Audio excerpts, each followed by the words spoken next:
नमस्कार। न्यूज 24 के खास कार्यक्रम आमने सामने में आपका स्वागत है। मेरे साथ आज हैं अशोक चौहान जी।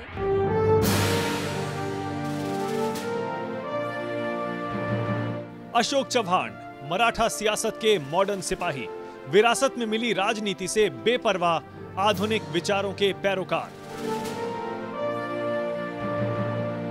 पिता शंकर राव की तरह अशोक चौहान भी महाराष्ट्र की सियासत में शिखर तक पहुंचे।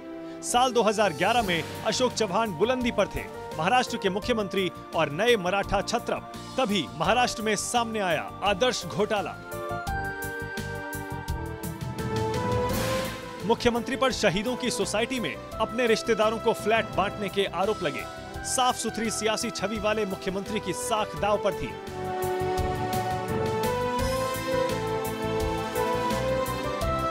अशोक चौहान ने राजनीति में आदर्श पेश करते हुए पद से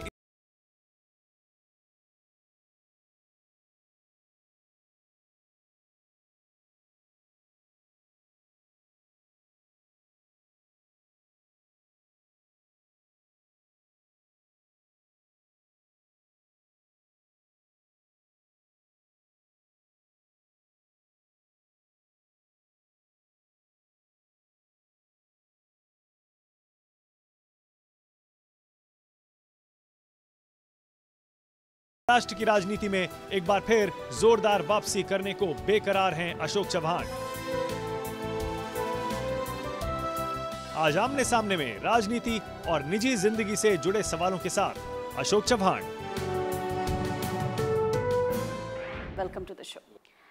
अशोक जी, ये बताइए, मुंबई एक टाइम में पूरे देश भर में विमेन के लिए, महिलाओं के लिए सेफेस्ट सिटी मानी जाती थी। आज क्या हो गया है कि मुंबई में हर दिन कुछ ना कुछ ऐसे वाकया आते हैं। जो फोटो जर्नलिस्ट का रेप हुआ, उसके बाद 4 साल की बच्ची का रेप हो गया। ये मुंबई शहर जो सेफ सिटी मानी जाती थी, उससे क्या हो गया है? ऐसा है कि मुंबई सेफ सिटी है। अभी जो घटनाएं हुई हैं उससे लोगों का आत्मविश्वास ढल गया है। सवाल ये है कि देश में ऐसी घटनाएं जहां भी हो रही है, कानून में तब्दीली लाने के बाद में भी ये घटनाएं कहीं ना कहीं तो नज़र आ रही है। तो मैं समझता हूँ कि जन जागृति की आवश्यकता है। कानून में तब्दीली हुई है, इसका डर, ये जो तो मानसिकता कहीं ना कहीं है। अशोक जी, आप इस बात को तो मानेंगे कि कहीं ना कहीं मुंबई या महाराष्ट्र का जो लॉ एंड ऑर्डर है वो फेल कर रहा है, क्योंकि मुंबई सेफ सिटी मानी जाती थी। मुंबई एक ऐसी मेट्रोपॉलिटन सिटी मानी जाती थी जहां हर जगह से लोग आकर, खास करके महिलाएं, मेंटली आपके दिमाग में ये बात होती थी कि मैं मुंबई में हूं, मेरे साथ कोई छेड़खानी नहीं हो सकती है। देखिए, लॉ एंड ऑर्डर फेल किया है मुंबई का। मैं अगर लॉ एंड ऑर्डर फेल हो गया ऐसे मैं कहूँगा तो पूरे पुलिस फोर्स पर मैं उंगली उठा रहा हूँ, ऐसा होगा। आज मुंबई की पुलिस फोर्स देश भर की पुलिस फोर्स से एक अच्छी पुलिस फोर्स मानी जाती है। मेहनत करते हैं, क्राइम डिटेक्शन भी बड़े पैमाने पर है। पर जो घटनाएं अभी भी हो रही है, इसका मतलब कहीं कमज़ोरियां हैं, उसको निकालने की ज़रूरत है। ज़्यादा उसके ऊपर इन्वेस्टिगेशंस और कन्विक्शन रेट जो है वो बढ़ना चाहिए। दबी जुबान में कांग्रेस के लोग कहते हैं कि जब से एनसीपी के हाथ में गृह मंत्रालय गया है, होम मिनिस्ट्री गई है, तब से मुंबई या पूरे महाराष्ट्र की जो लॉ एंड ऑर्डर सिचुएशन है वो कहीं ना कहीं हाथ से निकलती चली जा रही है। क्या आप इस बात के साथ आप सहमत हैं? ऐसा है कि ऐसे पॉलिटिकल स्टेटमेंट इन चीज़ों को लेकर करना बहुत गलत होगा। ठीक है, कोalition गवर्नमेंट है, कोalition गवर्नमेंट पोर्टफोलियो एनसीपी के साथ है, पर इसका मतलब ये नहीं कि एनसीपी इस बात को कहीं पर ढीला रखा है या पोर्टफोलियो ठीक से हैंडल नहीं हो रहा। आर पाटिल एक सीनियर मिनिस्टर है, काफ़ी उनमें मैच्योरिटी है, वो समझते हैं। तो हालांकि मैं समझता हूँ कि सुधार की ज़रूरत है। जो हुआ है वो घटनाएं दोबारा ना हो, उसको कैसे हम लोग रोक पाते हैं, एनफोर्समेंट कैसे कर सकती है, इस ध्यान रखने की ज़रूरत है। तो मैं नहीं समझता हूँ इसका कोई पॉलिटिकल उसमें कोई उसका बैकग्राउंड है। एक बात बताइए कि उसी से जुड़ा हुआ एक सवाल है कि मुंबई शहर देश की कमर्शियल कैपिटल रही है। मुंबई अब जब जाइए आप तो ग्लूम सा क्यों दिखता है? ये क्या हो गया है मुंबई शहर? देखिए, आप जानती हैं कि इकोनॉमी देश की पिछले 2 साल में, खासकर इस साल में रुपये का डिवैल्यूएशन हुआ है। इकोनॉमिक ग्रोथ में काफ़ी फ़र्क पड़ा है। लोगों की प्रॉपर्टीज़ बिक नहीं रही है, प्रोजेक्ट्स में इन्वेस्टमेंट नहीं आ रहे हैं, पैसे नहीं लग रहे, क्योंकि पैसे लगा के इन्वेस्टमेंट करके ब्याज का सवाल है। तो ये कई चीज़ों से उसका रिपरकेशन जैसे पूरे मुंबई में नहीं, पूरे देश भर में ये नज़र आ रहा है। तो मैं समझता हूँ इकोनॉमिक स्लोडाउन जो पूरे देश में है उसका असर ये मुंबई में भी दिखाई दे रहा है। पर आपको क्या लगता है कि पॉलिटिकल विल के कारण भी इकोनॉमिक स्लोडाउन हुआ है? आपको लगता है कि मुंबई में जिस तरीके से पहले काम हो रहा था 3 साल पहले, वो सडनली रुक गया है? ज्यादातर आरटीआईज लगने लगे हैं, जैसे रुकावट आने लगी है। आरटीआई का तो हमारे ही गवर्नमेंट ने हमने इंट्रोड्यूस किया है, तो आरटीआई का समर्थन एज अ पॉलिसी हम सब करते हैं। पर आरटीआई का यूज़ कितना है और मिसयूज़ कितना है, ये दोनों चीज़ों को तोल माप के देखने की ज़रूरत है। मैं समझता हूँ आरटीआई के साथ साथ हमारे सिस्टम इम्प्रूवमेंट की भी बहुत ज़्यादा ज़रूरत है। फैसले लेते वक्त जो भी फैसला एक और डिस्चार्ज ऑफ ऑफिशियल ड्यूटी से हम कहेंगे, अगर मैं मंत्री हूँ तो मेरे मंत्री की हैसियत से मैंने जो काम किया गया है उसमें काम करते वक्त मुझे प्रोटेक्शन मिलना चाहिए। जो ब्यूरोक्रेट्स हैं जो अपना काम सही ढंग से कर रहे हैं, मैं नहीं कहूँगा गलत काम के लिए प्रोटेक्शन किसी को दो, पर डिस्चार्ज ऑफ ऑफिशियल ड्यूटीज़ में आप आपका मंत्री, मुख्यमंत्री या ब्यूरो सेक्रेटरी जब काम करता है तो वो काम करते वक्त उसको काम फैसले करने में प्रोटेक्शन मिलने की बहुत ज़रूरत है। और ये आज सिस्टम इम्प्रूवमेंट जो गवर्नमेंट में एडमिनिस्ट्रेटिव जो रिफॉर्म्स लाने की ज़रूरत है, जहाँ मैंने कहूँगा कि रूल्स ऑफ बिजनेस है, ये सब जब हम लाएंगे तब भी काम करने में थोड़ी तेज़ी आएगी। वरना आज लोग फैसला करने से लोग डर रहे हैं, ये बात सही है। आदर्श घोटाले में आपका नाम आया और इससे पहले कि सब इन्वेस्टिगेशन होता आपको कुर्सी से निकाल दिया गया। नहीं, मैं तो कहूँगा कि मुझे निकाला नहीं गया है, मैंने खुद मॉरल रिस्पॉन्सिबिलिटी लेकर इस्तीफ़ा दे दिया था। मैंने कहा ठीक है आप तहकीकात कीजिए, और आज आप देख रहे हैं कि दूध का दूध पानी का पानी, क्या सच्चाई है। देखो पहले इशू क्या था कि लैंड की ओनरशिप किसकी है, तो यही इसी बात पे बवाल उठा था। हाँ, कि ये ज़मीन डिफेंस की है या ये ज़मीन government of Maharashtra state government की है। तो पहले रिपोर्ट जो आ चुकी है कमीशन के, उसमें स्पष्ट है कि ये ज़मीन स्टेट गवर्नमेंट की है। मैंने कहा मुझ पर अगर आरोप लग रहे हैं तो मैं इस्तीफ़ा देता हूँ, पूरा मामला क्लियर हो जाए कि इसमें सच्चाई क्या है। तो मुझे लगता है कि इसमें कोई घोटाले की बात है ऐसे में नहीं समझ। नहीं, लेकिन एक मैं बात जो मैं क्रूशल बात ये पूछना चाह रही हूँ अशोक जी, जब कोई एक मुख्यमंत्री के ऊपर आरोप लगे तो कांग्रेस में ये रहा कि हाँ पहले सब इन्वेस्टिगेशन करो उसके बाद डिसीजन लो। आपके केस में ऐसा क्यों हो गया कि सडनली लोगों ने बोला और ये हंगामा मचा और उसके बाद और आपको हटना पड़ा? ऐसा है, आजकल माहौल बड़ा बनाया जाता है।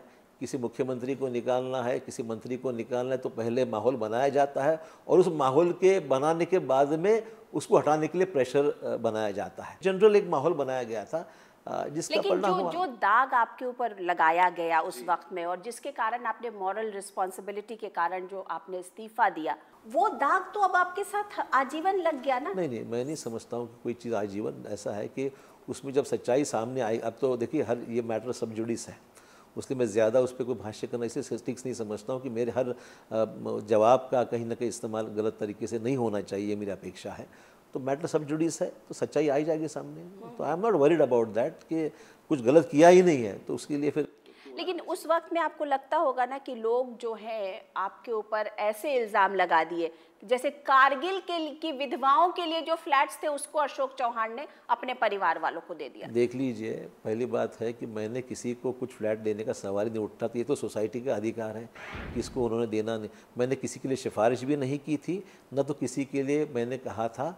जो भी फैसले किए कि सोसाइटी ने किए। दूसरी बात ये है कि कमीशन का जो रिपोर्ट, जो पहला इंटरिम रिपोर्ट आया है, उसमें उन्होंने जिक्र किया है this land always belong to the state government, the society, the membership of the society, ये कभी भी कारगिल के लिए आरक्षित नहीं थी, ज़मीन भी आरक्षित नहीं थी और सोसाइटी के फ्लैट्स में भी किसी तरह का आरक्षण नहीं था कारगिल के वगैरह के लिए वगैरह। ये सब बातें अभी रिपोर्ट आई है।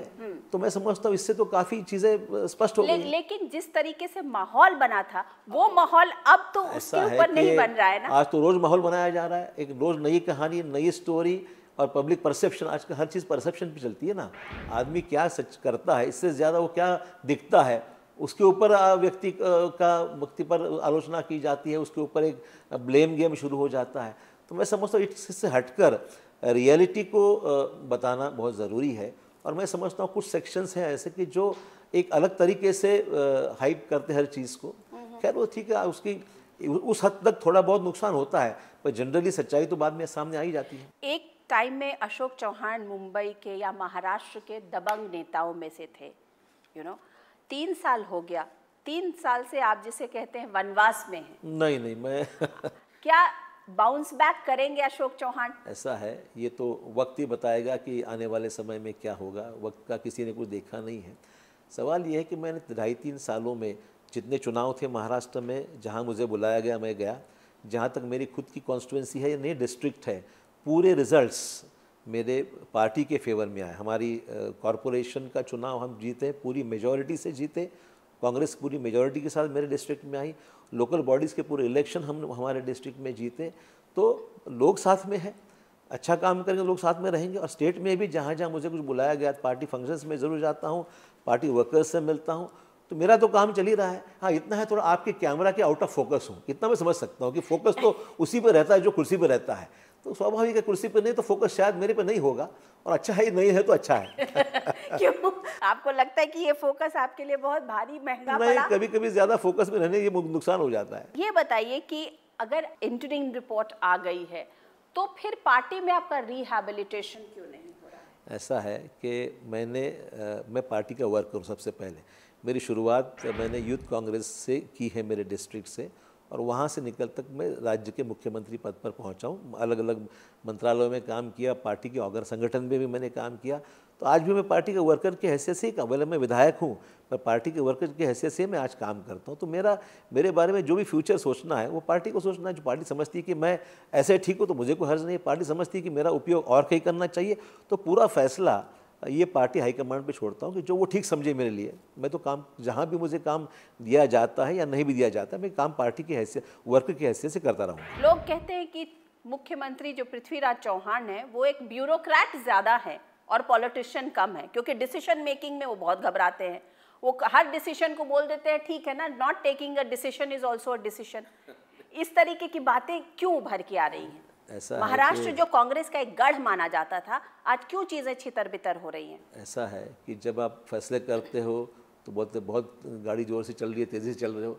जब आप कहते हो कॉशियस हो तो एक्स्ट्रा कॉशियस है। तो ये दोनों तरफ से लोग तो बोलते रहेंगे। मैं समझता हूँ it should be a combination of both, क्योंकि प्रशासन में एडमिनिस्ट्रेटिव, आज जैसे मैंने कहा कि सिस्टम्स की अगर हम लोग सुधारेंगे तो काम में तेज़ी आ जाएगी। RTI का मिसयूज़ है, यूज़ है, दोनों के परिणाम लोग फैसले करने से डर रहे हैं। पूरे महाराष्ट्र की बात नहीं, पूरे देश में यही हाल है। तो इसलिए सिस्टम स्ट्रेंथन करने की ज़रूरत है।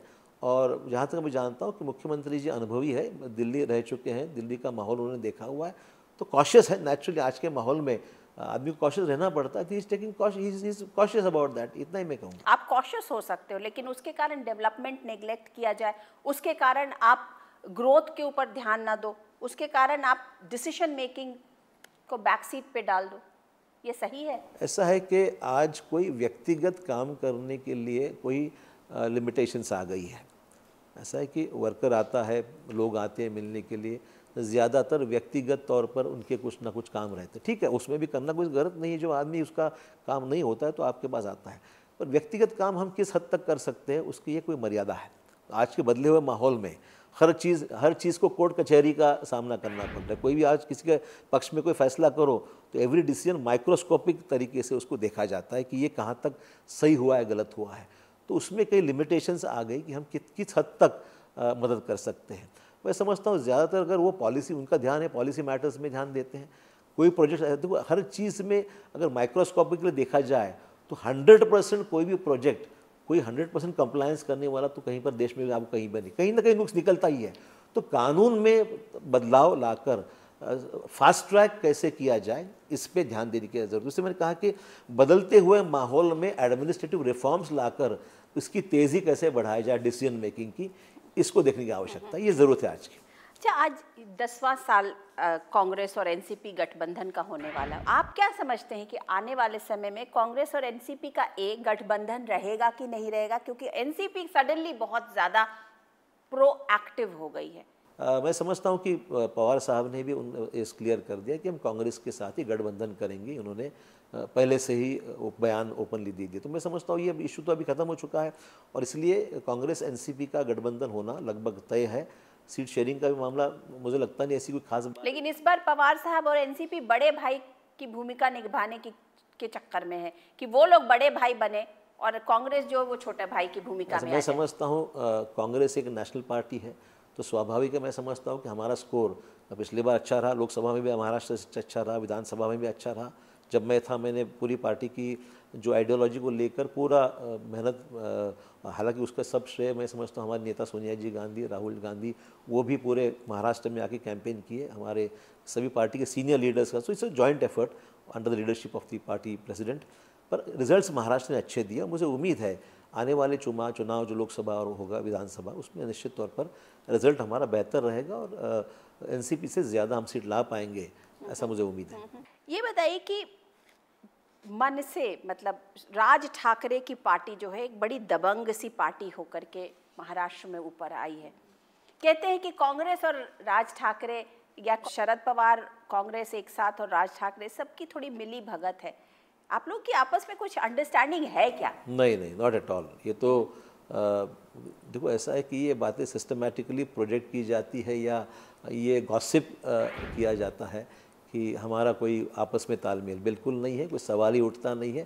कांग्रेस एनसीपी यही ऑफिशियल अलायंस है, इसमें कोई भी तरीके से कोई दूसरी पार्टी से, क्योंकि बात आइडियोलॉजी की है। ऐसा है कि हम जब गठबंधन जो कांग्रेस एनसीपी का है, एक कॉमन मिनिमम प्रोग्राम जो है उस पर है, सेकुलरिज्म पर है। राज ठाकरे की पार्टी के इश्यूज अलग हैं, उनका तौर तरीका अलग है, तो उससे हमारा कोई गठबंधन किसी सूरत में आइडियोलॉजिकल बेसिस पे तो बिल्कुल नहीं हो सकता। राज ठाकरे जिस तरीके से नॉर्दर्न इंडिया की बात करते हैं, जिस तरीके से यूपी बिहार की बात करते हैं कि इन लोगों ने आकर के मुंबई को खराब कर दिया, इस तरीके की बातें महाराष्ट्र में और भी उठने लगी हैं।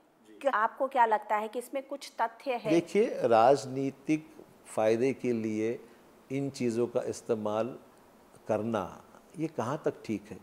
भारत जैसे सेक्युलर देश में, जहाँ भारत की घटना सर्वश्रेष्ठ है, हमारी कॉन्स्टिट्यूशन है, और कॉन्स्टिट्यूशन के तहत कोई भी व्यक्ति भारतवर्ष में कहीं भी जाकर रह सकता है, काम कर सकता है, लाइवलीहुड उसका वहाँ पर गुजार सकता है। तो ये ऐसे फजूल बातें करके सिर्फ ये तो फ़ायदा किस लिए है? राजनीतिक फ़ायदा उठाने के लिए। ये तो फिर UP versus Bihar, Bihar versus Maharashtra, Maharashtra versus Gujarat, ये क्यों कर रहे हैं हम लोग? मुझे लगता नहीं इसमें किसी का जो पढ़ा लिखा आदमी है, जो समझदार है, वो इन चीज़ों से कभी वो अपनी भूमिका कभी भी समर्थन नहीं देगा इन चीज़ों को, क्योंकि लोग समझते हैं कि भारतवर्ष में एक हम लोगों की यूनिटी जो है वो बरकरार रहनी चाहिए। कास्ट कम्युनल इस बेसिस पे अगर बंटवारा देश का रहेगा तो ये देश के टुकड़े हो जाएंगे, और ये बिल्कुल ठीक नहीं है। इश्यूज़ है कहाँ पर? एम्प्लॉयमेंट के इश्यूज़ हैं। लोग लगता है कि लोकल को एम्प्लॉयमेंट नहीं मिलता, प्रॉब्लम्स हैं। निश्चित तौर पर ध्यान देने की ज़रूरत है। अपॉर्चुनिटीज़ लोगों को मिलनी चाहिए। तो ये जो प्रॉब्लम आए हैं सामने, हर स्टेट में आते हैं कहीं ना कहीं। जहाँ देखो ऐसा कि महाराष्ट्र ऐसा एक राज्य है जहाँ मुंबई जैसे शहर में हर आदमी आना चाहता है, कि वो समझता है कि मुंबई में एम्प्लॉयमेंट है, पैसे मिलते हैं, जो अन्य राज्यों में शायद उसकी तुलना में शायद मुंबई में जो कमा सकता है वो बाहर नहीं। अच्छा, महाराष्ट्र के देश के बाहर चला जाएगा तो वो समझता दुबई में जाऊँगा तो ज़्यादा पैसे कमा लूँगा। तो हर आदमी अपनी प्रोग्रेस के लिए कहीं ना कहीं जाता रहता है, इसमें गलत कुछ नहीं है। अच्छा, ये बताइए, ये तेलंगाना का मसला हुआ, उसके बाद महाराष्ट्र में अलग अलग विदर्भ की मांग उठने लगी है। आपको क्या लगता है कि महाराष्ट्र में इस तरीके की बात हो रही है, ये ठीक है? क्योंकि बेटर एडमिनिस्ट्रेशन हो सकता है अगर छोटे छोटे राज्य हो तो। देखिए कि मुख्यमंत्री जी ने भी अपना बयान दिया कि छोटे स्टेट्स वायबल नहीं है, और महाराष्ट्र को, संयुक्त महाराष्ट्र की जो मूवमेंट हुई थी, इसमें कई लोगों ने बलिदान देकर स्टेट को एक करने के लिए, एक होने के लिए, महाराष्ट्र का जो फॉर्मेशन हुआ है उसमें बहुत बड़ा योगदान लोगों का रहा है। तो कोई भी, हमारी पार्टी की भी आइडियोलॉजी कि महाराष्ट्र में विदर्भ या रीजन वाइज अलग करके महाराष्ट्र के हिस्सों को अलग करने का जो मामला हुआ है उसमें कोई भी समर्थन नहीं देगा। और मैं समझता हूँ विदर्भ की शायद नेताओं की भूमिका कुछ हद तक अलग हो सकती है, पर आम आदमी विदर्भ का है, वो नहीं, मैं नहीं समझता हूँ चाहता है कि विदर्भ राज्य अलग हो जाए। शायद जो लीडर्स हैं वो शायद तेलंगाना अगर हो रहा है तो उसके साथ आप देख रहे हैं कि हर स्टेट में अलग अलग मांगे हैं। देश में तकरीबन 10-12 तो अलग अलग इशू सामने आए कि हमारा स्टेट अलग दे दो। तो इसका भी एक लिमिटेशन कितना कर सकते हो। जहाँ तक महाराष्ट्र की बात सीमित है, मैं ये तो कहूँगा कि अलग विदर्भ के बारे में कहीं पर लोगों में समर्थन इस बात को है ऐसा नजर नहीं आ रहा। लेकिन विदर्भ ऐसा यूनिट भी है जहाँ पर सबसे ज्यादा फार्मर्स ने सुसाइड किए, तो वहाँ के लोग तो ये अब सोच रहे होंगे ना कि ठीक है, जब क्या फिर स्थिति है, अलग स्टेट, फाइनेंशियल स्थिति यही है, अलग स्टेट अगर होकर बीमारू ही होना है तो अलग हो जाओ। अलग स्टेट होकर सुसाइड का प्रॉब्लम हल थोड़ी हो सकता है। विदर्भ के लिए हाँ जरूर, दो बात से मैं बिल्कुल आपके सहमत हूँ कि डेवलपमेंट के लिए राशि की उपलब्धता, पैसे की प्रोविज़न ये करना बहुत ज़रूरी है। मराठवाड़ा जिस एरिया से मैं आता हूँ, या विदर्भ के लोग ये ज़रूर चाहते हैं कि डेवलपमेंट जिस तरीके से वेस्टर्न महाराष्ट्र में हो रही है उसी रफ्तार से ज़्यादा राशि विदर्भ के लिए दी जाए, मराठवाड़ा के लिए दी जाए, ताकि हम राज्य के अन्य हिस्सों से हमारा कोई ये ना लगे कि हमारे पास कोई ध्यान नहीं दे रहा है। तो पैसे देना, प्रोविज़न करना, फाइनेंशियल एलोकेशन जो है उस पर मुख्यमंत्री जी को ध्यान देने की आवश्यकता है, जिससे लोगों का कॉन्फिडेंस बढ़े। ये मांगे क्यों सामने आती है, लोग कहते हैं कि हमारे पास में डेवलपमेंट के लिए पैसा नहीं मिल रहा है, हमारे पास डेवलपमेंट की कमी है। जब ये बातें सामने आती है तब ये भावनाएं उठकर सामने आती है। लेकिन सबसे ज्यादा विदर्भ और मराठवाड़ा में ही करप्शन के मुद्दे आए, जो इरिगेशन का पूरा स्कैम जो सामने आया।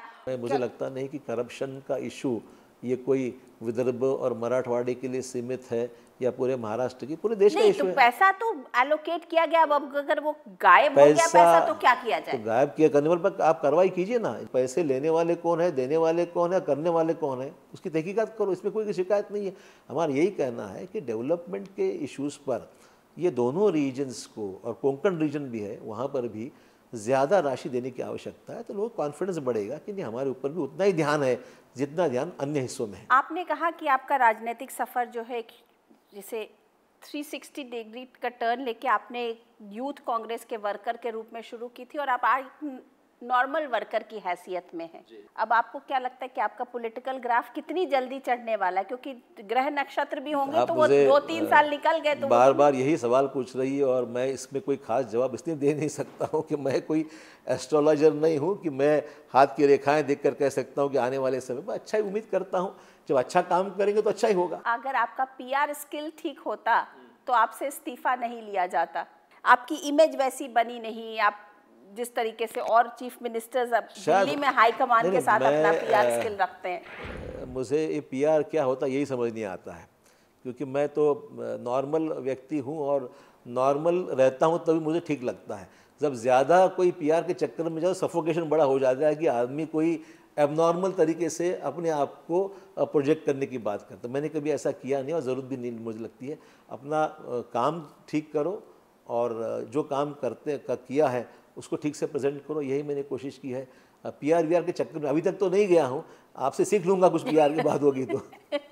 नहीं, आज की डेट में अपने आप को मार्केट करना बहुत इंपॉर्टेंट होता है, तो अशोक चौहान अपने आप को कैसे मार्केट कर रहे हैं? देखिए, जैसे आपने कहा ना कि आजकल सोशल मीडिया का इशू आजकल बड़े चर्चा में है, तो हर पार्टी अपने आप को तब्दीली की राह पर ले जा रही है कि वो चेंजेस करना है, किस तरीके से लोगों के सामने प्रेजेंट करना है। परसेप्शन आज के जैसे कहा ना, परसेप्शन एक वाइडली बिलीव किया जाता है कि आपके बारे में लोग क्या देखते हैं और क्या समझते हैं आपके बारे में, काम आप क्या करते हैं उससे ज़्यादा आपके बारे में लोग क्या सोचते हैं, ये एक इशू हो गया है। और आम आदमी उसकी बिलीव, उसको तो सच्चाई तो पता है, वो तो टेलीविज़न देखता है, अखबार पढ़ता है और आपको कहीं देख लेता है, उसी से आपके बारे में अनुमान बना लेता है। तो मैं समझता हूँ कि हाँ, बात आपकी बिल्कुल सही है कि कुछ हद तक बदलते हुए ये जो तौर तरीके हैं इसको ध्यान में रखते हुए एक सीमित तरीके से अपनी जो सच्चाई है वो लोगों तक पहुंचाने की कोशिश करना ज़रूरी है, ऐसा मैं ज़रूर समझता हूं। अगर महाराष्ट्र में बदलाव होता है जी, तो आप तैयार हैं फिर से मुख्यमंत्री बनने के लिए? मैंने कहा ना कि जो भी फैसला पार्टी मेरे लिए सही समझती है, पार्टी मुझे जो भी जिम्मेवारी देती है या नहीं देती है, I am happy. Thank you so much. तो ये थे महाराष्ट्र के पूर्व मुख्यमंत्री अशोक चौहान। मैं अनुराधा प्रसाद अगले हफ्ते किसी नई पर्सनालिटी के साथ आपसे फिर मिलती हूँ। तब तक के लिए नमस्कार।